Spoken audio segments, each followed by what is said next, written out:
Hi, welcome back to Zion Messages. I am glad you're here, and I'm sorry it's been a long time since I've posted. I got really busy, and I just got out of a habit, so I'm glad to be back, say a few things today. So I'll give you probably a little life update of things, and then just share about, as I always think about what will be the message to share with you that really digs into probably what's needed for right now in building Zion, because that's what this channel is about.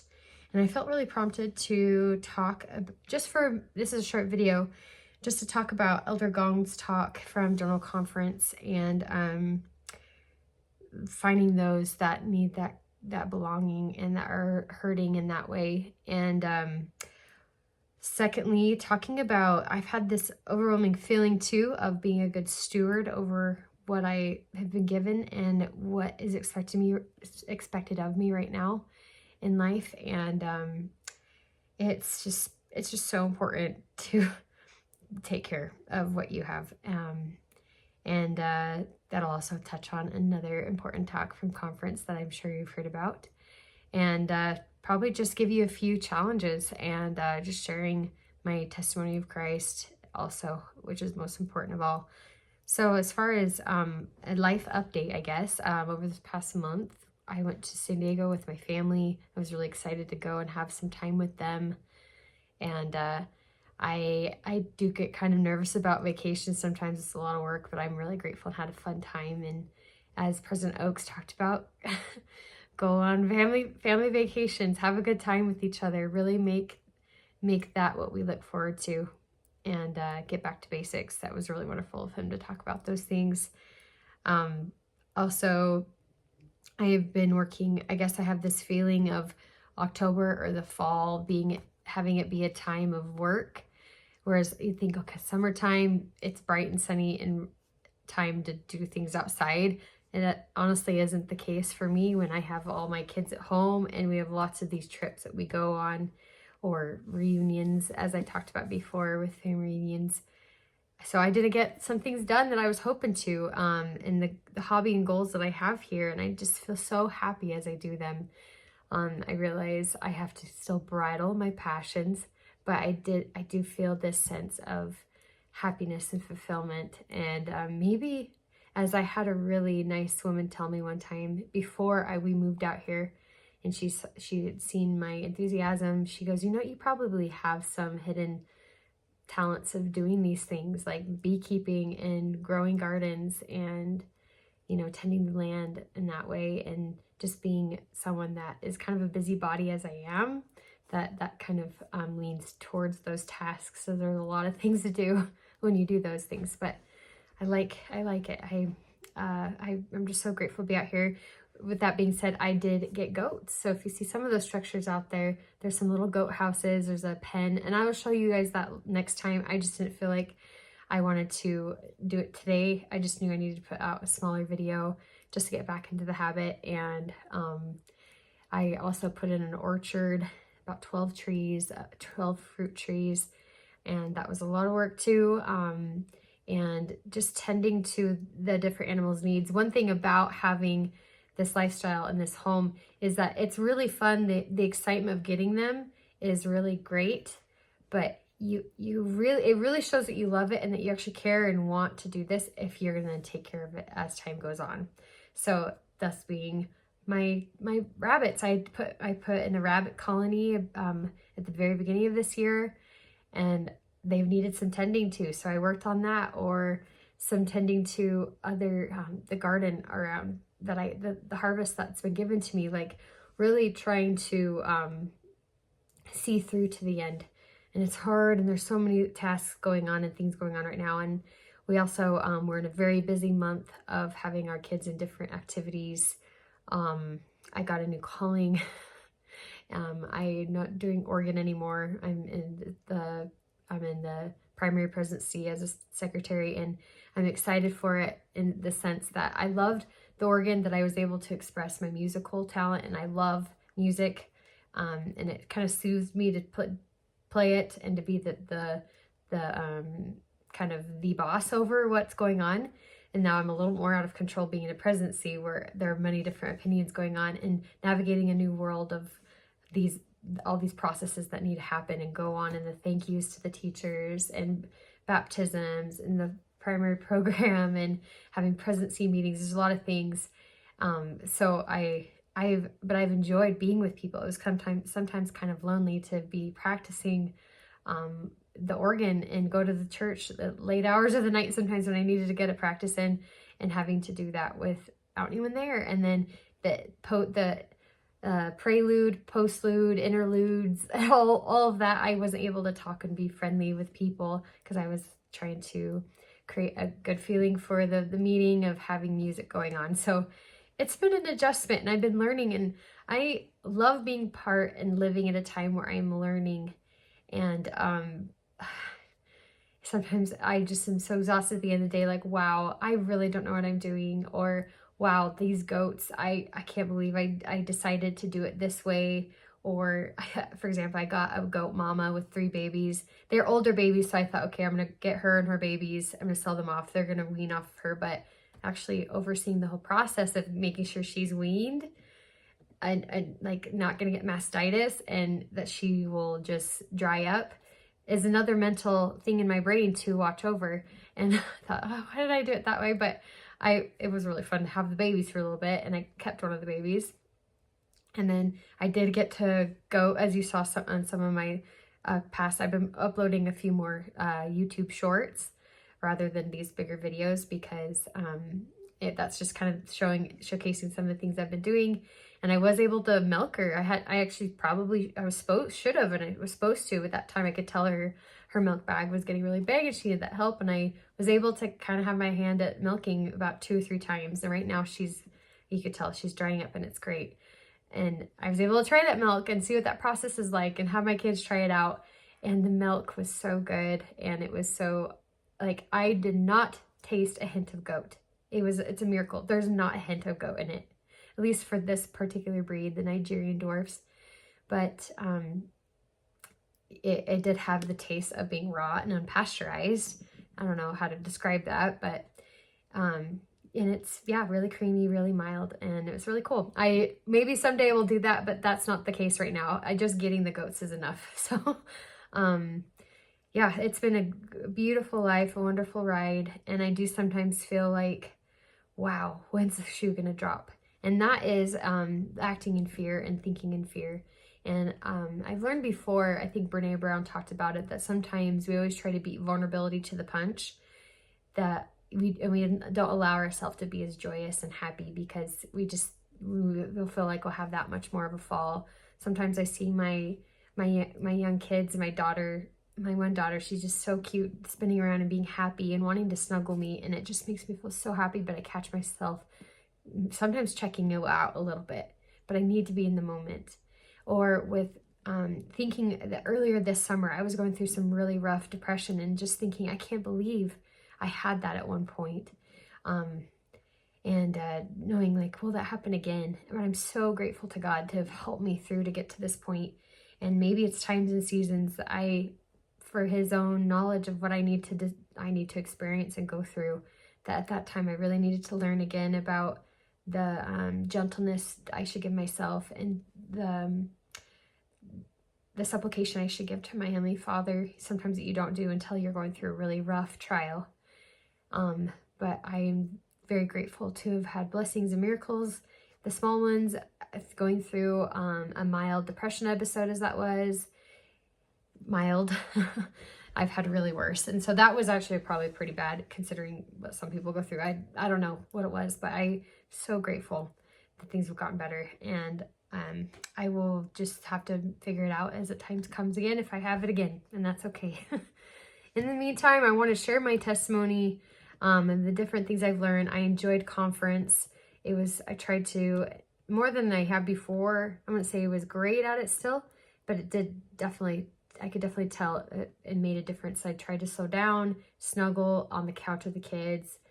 I didn't get to even write as much in my journal, but I got to write some, and that's a step forward. I did go spend some time in nature with my family and listen to some of it on the radio on our way out of this canyon area. We picked elderberries on that Saturday morning because some games got canceled.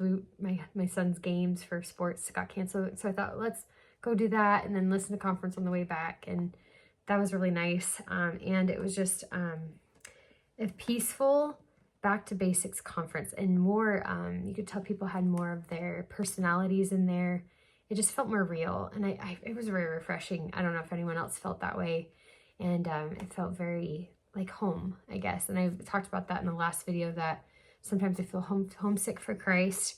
And these principles, I feel homesick for these beautiful, true principles. And living in a sick world that we are in right now, these are the things that matter most. So I'll talk about those two things, being a good steward. So part of working hard and really trying to put priorities in order for me in my life this past month, I had this overwhelming feeling of, why am I doing the things I'm doing? Sometimes I was just doing a lot of things, and they're my hobbies and they're fun, and then I'm also taking care of my children and my home, dealing with a little bit of some mental illness from other people in my family, and things going on. Why am I doing these things? And I was able to figure out, and I would suggest to any of you to try journaling, to write it out until it comes out.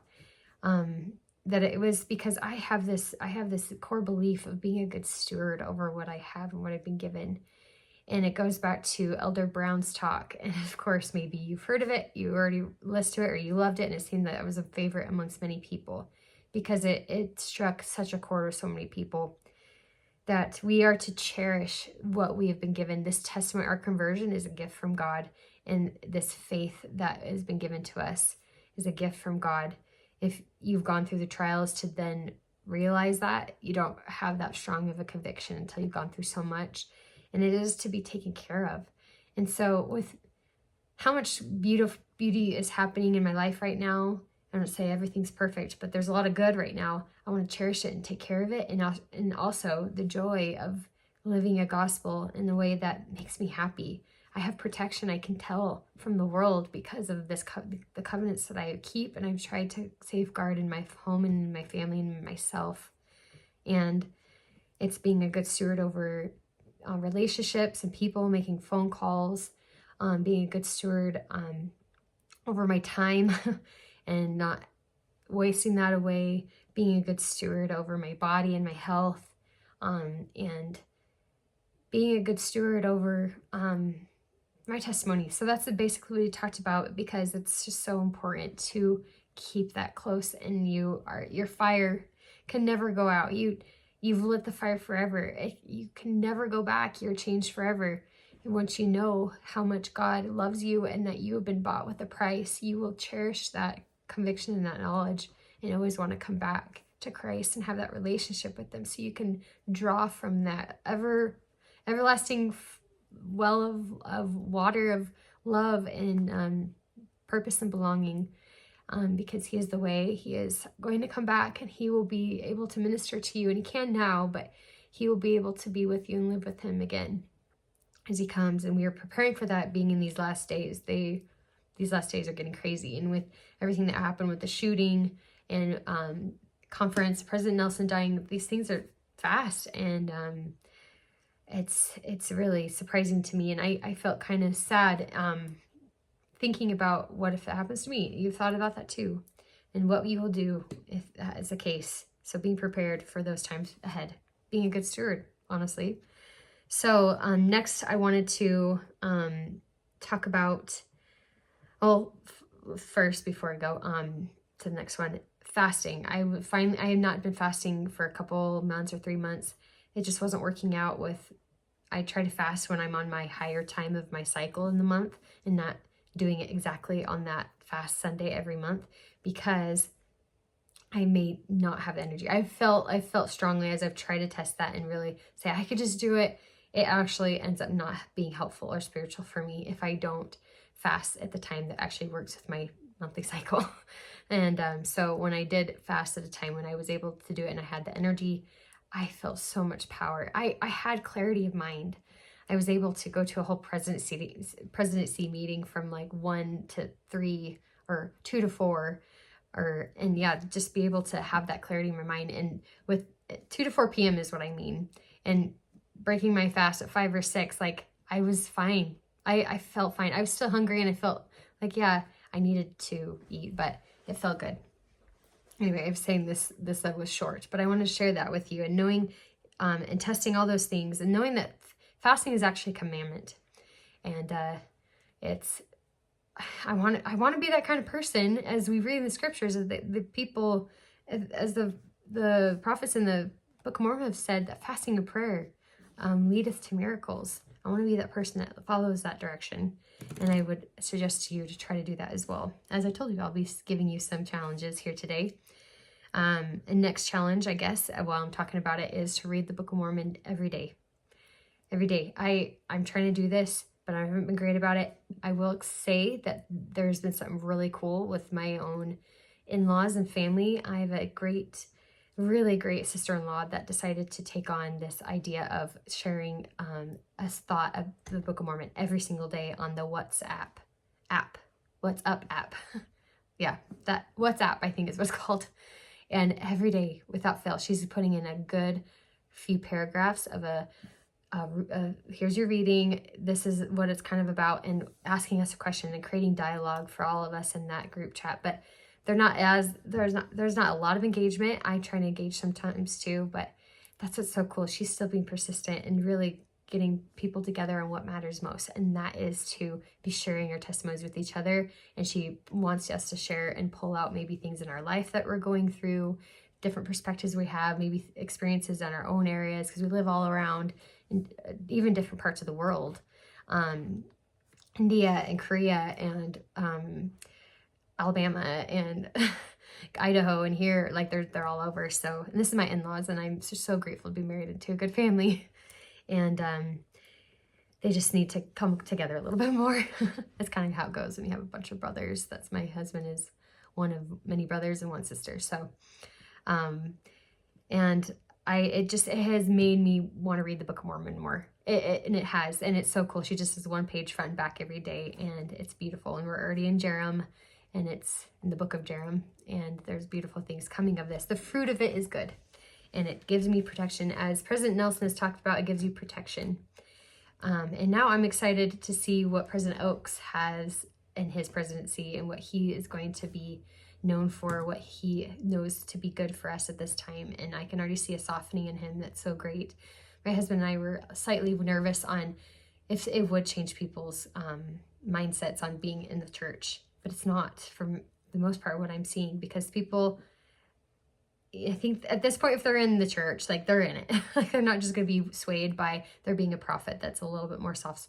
I don't want to say President Nelson was soft-spoken, but he just was gentler and kinder and had a really great shining light to him. Whereas President Oaks, he is more stern, but I like that. And he's honestly changing his ways in that way too. And that's not, his ways weren't bad. It's just, and there's different perspectives, and all people need to be a part of this church, and all different parts bring a great balance to everything.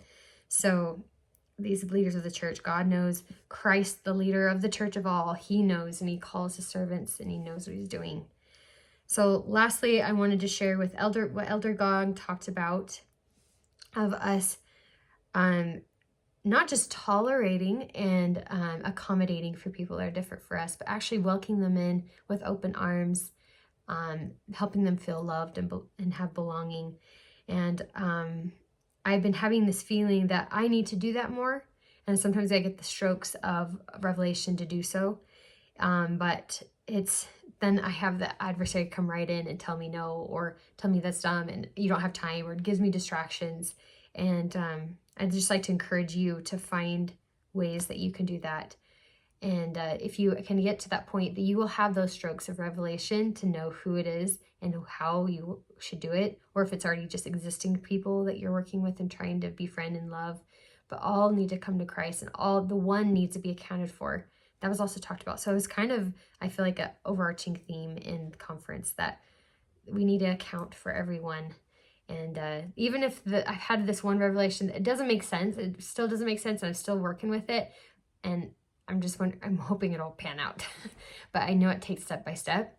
So maybe I'll share that with you sometime, but I'm in the midst of it right now.